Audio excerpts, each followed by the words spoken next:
Robbie. So dude hit me in my DM, right? And I'm just like,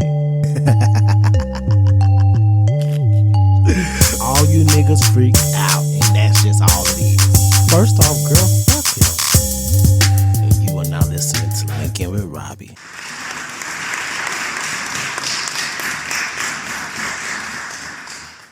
Okay, so boom. We are finally in the final stages. I kind of sat out the recaps doing the recaps for the last few Diddy updates. Just because we was to the end. The defense didn't have any witnesses, and we was at the last witness for the prosecution. It was just basically a lot of the same things that they was already discussing. And then after that, they had to do some jury guidelines and go over the instructions for what the jury is going to have to decide. And then we had the closing arguments. Whew. Child, hold on. Sit tight, y'all. So, as of Thursday and Friday, closing arguments were made, ladies and gentlemen. Prosecution finally closed and rested their case. The defense came, closed and rested their case. And then prosecution was able to give a rebuttal. And next week, jury will be deliberating, and we'll have a verdict. We'll have a verdict soon. Let me see. What can I say? Okay, so for prosecution, right? The way they closed, I think they did really, really well. Prior to that, let me rewind. Prior to them in their closing, it was a bit convoluted misconception going on. I didn't really touch on it too much because I didn't know how to break it down. But basically what happened was a lot of news reports put out that prosecution had dropped their charges or some of their charges, and everybody was like, what's going on? What's happening? What happened is that this case has been so fucking complicated, and so many people keep saying like, oh, where's the RICO? Where's the RICO? And they didn't understand this and they didn't understand that. So what prosecution did was consolidated their case.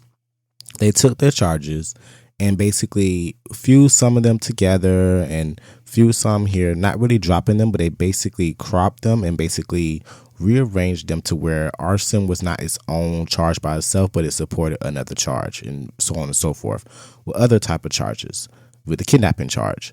So it's not like they dropped the kidnapping charge, or it's not like they dropped the arson charge. They basically just moved it and fused it with other charges to prove those RICO, but everything else really stands the same.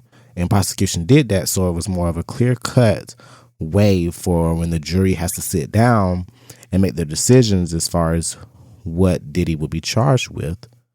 It's a focused deliberation versus it being all convoluted, which is something the defense did really good on doing throughout the trial. They did a good job of basically chipping away from some things and making it more chaotic than possible. Like I said in the beginning, they were truly being the agent of chaos that Diddy needed to sow doubt.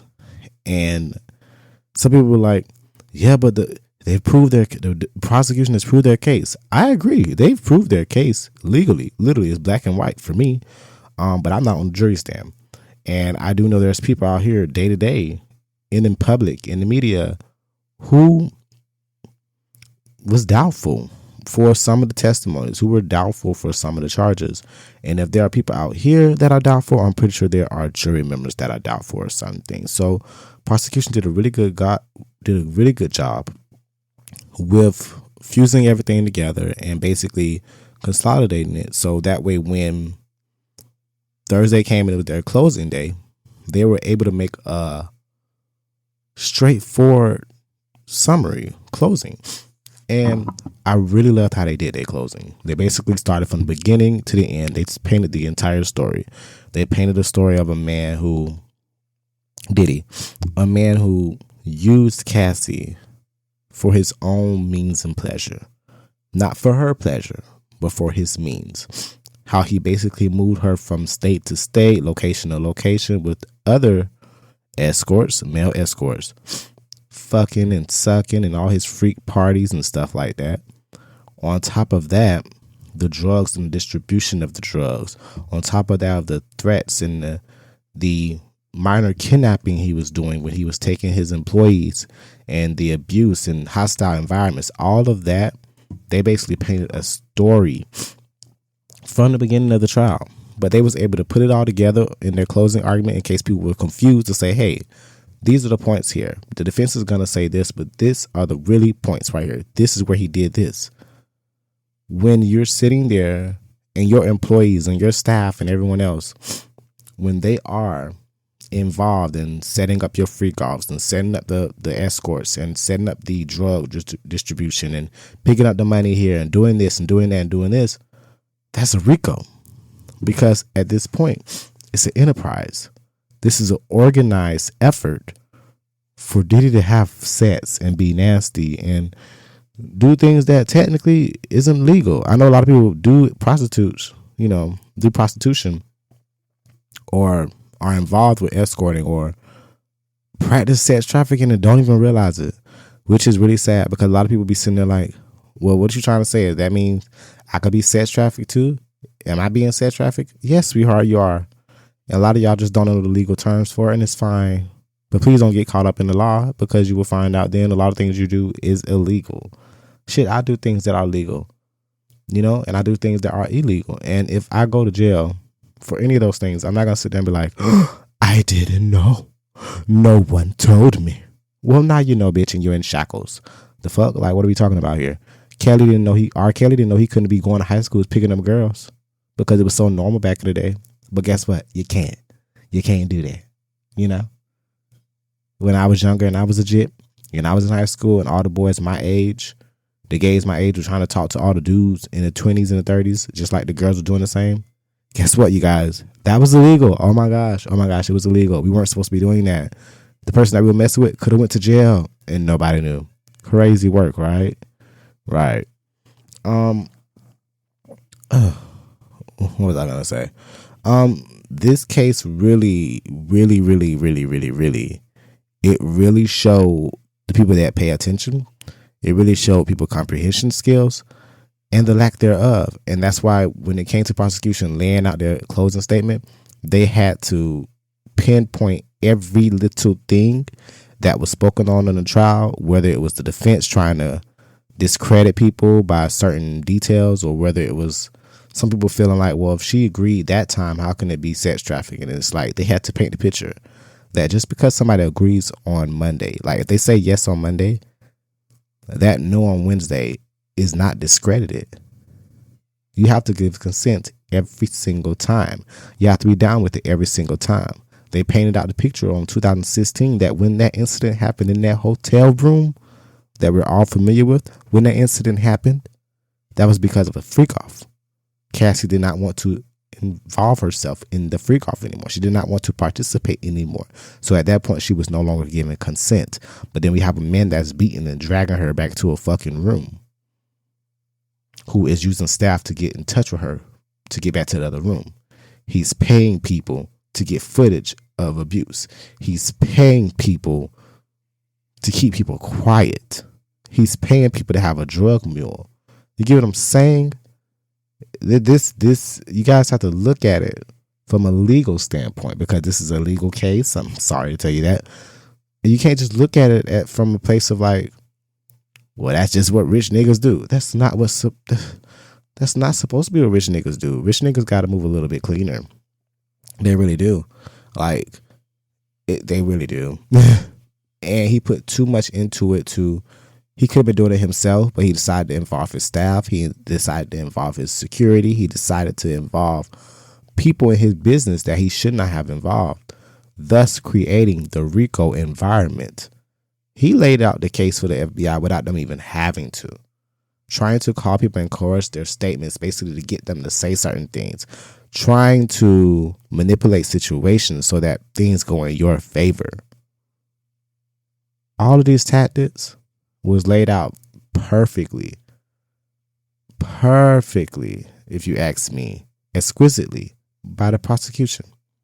And then defense came on Friday.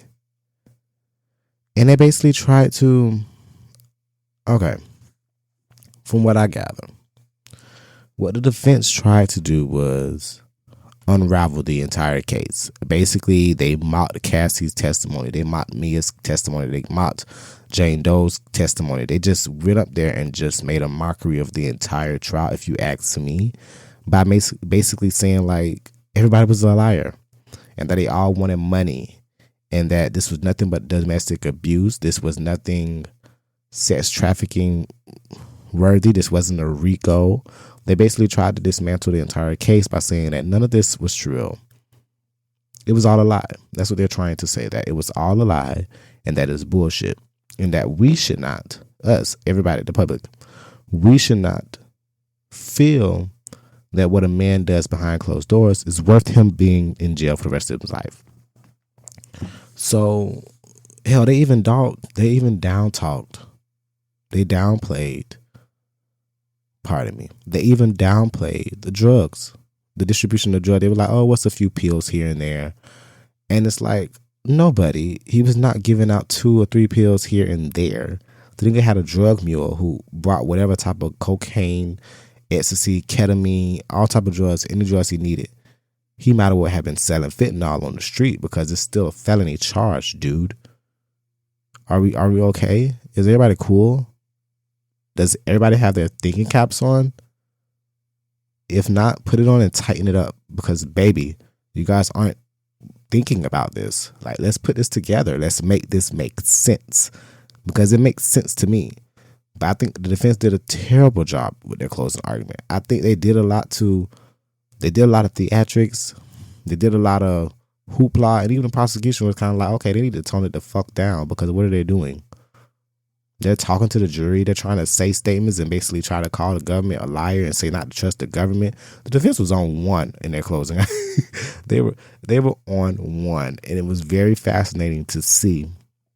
But even on top of that, because, girl, it kept going, they basically just sat up there and really just ridiculed prosecution's whole case. And it may have worked for some people because apparently some of the jury was laughing at some of the things they were saying when the defense basically was sitting up there talking about how is it a kidnapping for Mia if she went home every day? You as a jury member, you sat here every day and had to be here for hours, but you went home. Is that kidnapping?